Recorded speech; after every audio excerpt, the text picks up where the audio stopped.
watcher and subscribers. In this tutorial we will see how we can sort the array in ascending and descending order.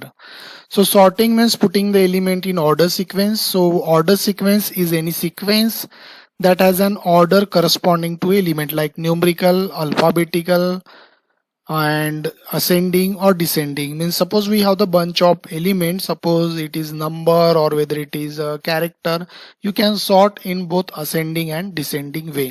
So how we can sort that we will see practically now.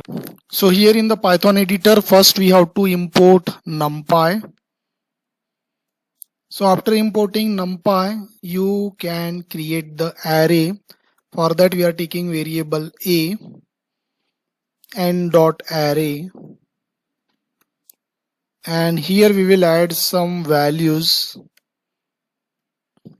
So this is the bunch of elements, and after adding this we will take one more variable.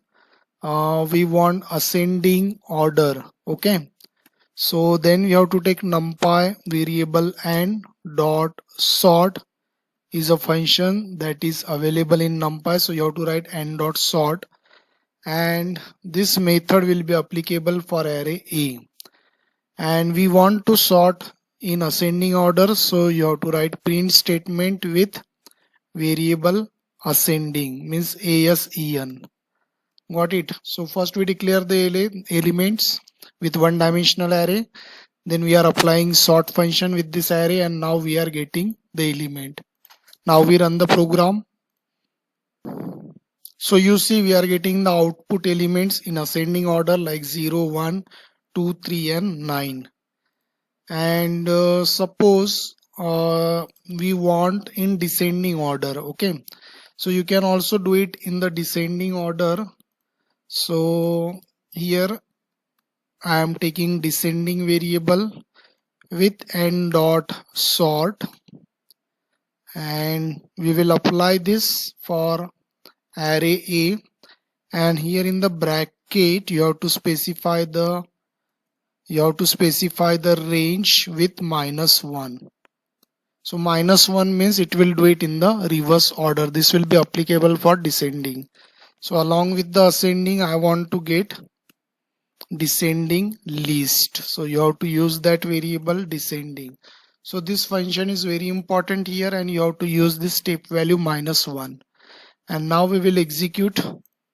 So you observe here, first one is ascending and second is descending. Now we will check whether it is applicable for the character values or not. So we will add some character or some text. Now we will check the output.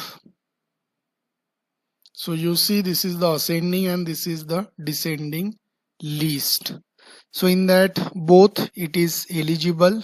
You have to just go with that sort function in the ascending, and in descending you can use with that, and it will be applicable for all the range. You have to just specify -1 value, so it will go into the reverse order. So this is the code for making the data in ascending and descending array in the making the data in ascending and descending order for the NumPy array.